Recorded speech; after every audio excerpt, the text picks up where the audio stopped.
नई तहजीब में पढ़कर पुरानी भूल बैठे हैं, बगीचे की हवा बारिश का पानी भूल बैठे हैं, उलझ कर रह गए हैं दाल रोटी की मसाइल में, जवानी में भी हम अपनी जवानी भूल गए। जिंदगी जब विभिन्न तरह की झंझावातों से गुजरती है तब ऐसे में बहुत ज़रूरी होता है कि एक कवि यहाँ माइक पर आए और आपके होठों पर थोड़ी सी मुस्कान बिखेर दे। आइए मैं ऐसे ही मुस्कान बिखेरने वाले कवि को आमंत्रित कर रहा हूँ, जिनका नाम होता है अजीत शुक्ला। जोरदार तालियां करें।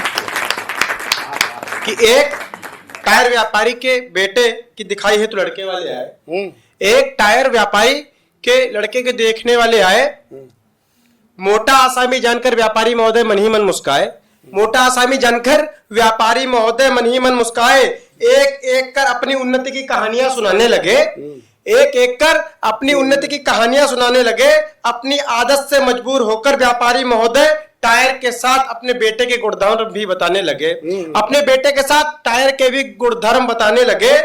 व्यापारी बोले कि मेरा बेटा इतना गुणवान है कि बड़ों का सम्मान करना कभी भूल नहीं सकता। मेरा बेटा इतना गुणवान है कि बड़ों का सम्मान कभी करना भूल नहीं सकता।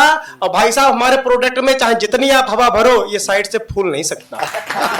हमारे प्रोडक्ट में आप चाहे जितनी हवा भरो ये साइड से कभी फूल नहीं सकता।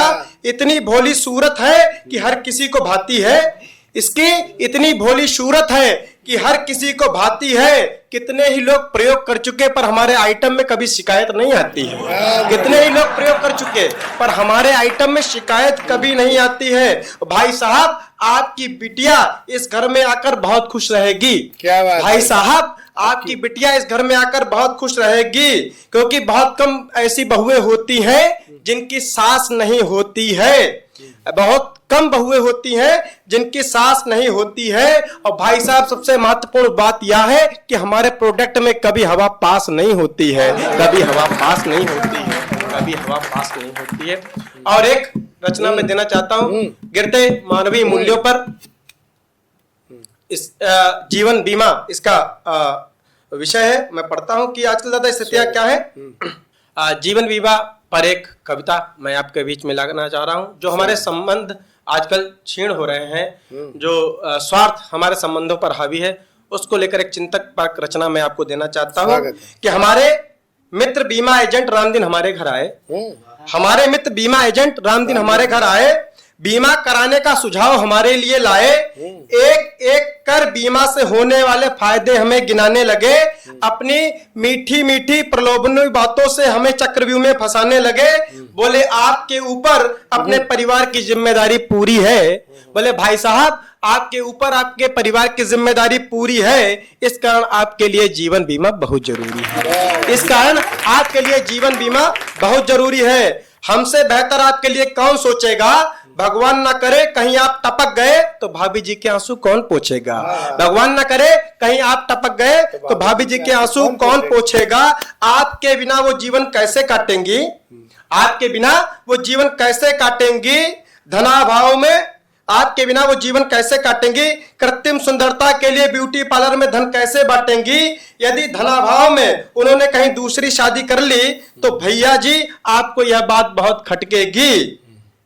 धनाभाव के चक्कर में उन्होंने कहीं दूसरी शादी कर ली तो भैया जी ये बात आपको बहुत खटकेगी। मरने के बाद भी आपको शांति नहीं मिलेगी, आपकी आत्मा दर दर भटकेगी, आपकी आत्मा दर दर भटकेगी, आपकी आत्मा दर दर भटकेगी। शायद आपको पता नहीं है कि जमाना ऐसा है कि आपसे लाभ ना होने पर लोग मुंह मोड़ लेते हैं, खून के रिश्ते तक मुसीबत में साथ छोड़ देते हैं। लगता है आप अखबार नहीं पढ़ते, लगता है आप अखबार नहीं पढ़ते इसलिए इन सबसे अनजान है।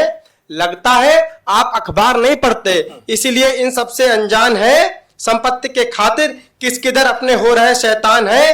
अभी कुछ दिन पहले की ही घटना है कि इलाज के अभाव में पुत्र की राह ताकते ताकते एक माँ का तन कंकाल हो गया। क्या बात है। इलाज के अभाव में पुत्र की राह ताकते ताकते एक माँ का तन कंकाल हो गया।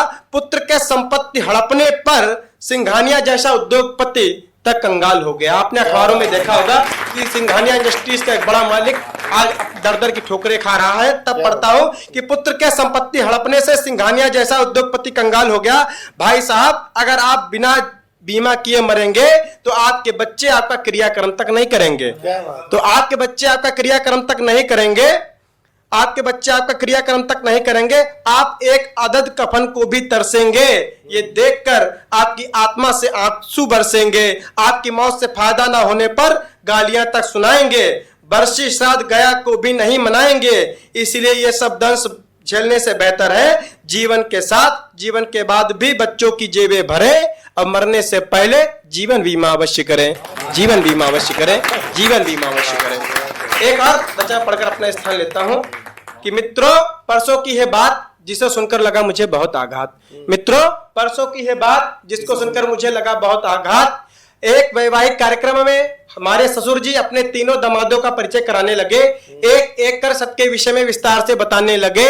सबसे बड़े दामाद का परिचय कराते हुए बोले, यह एक कमाऊ विभाग में बाबू है, पूरे विभाग पर इसका काबू है, कमाई इतनी कि कोई तोल नहीं सकता और राजनैतिक लिंक इतने अच्छे कि विरोध में कोई एक शब्द बोल नहीं सकता।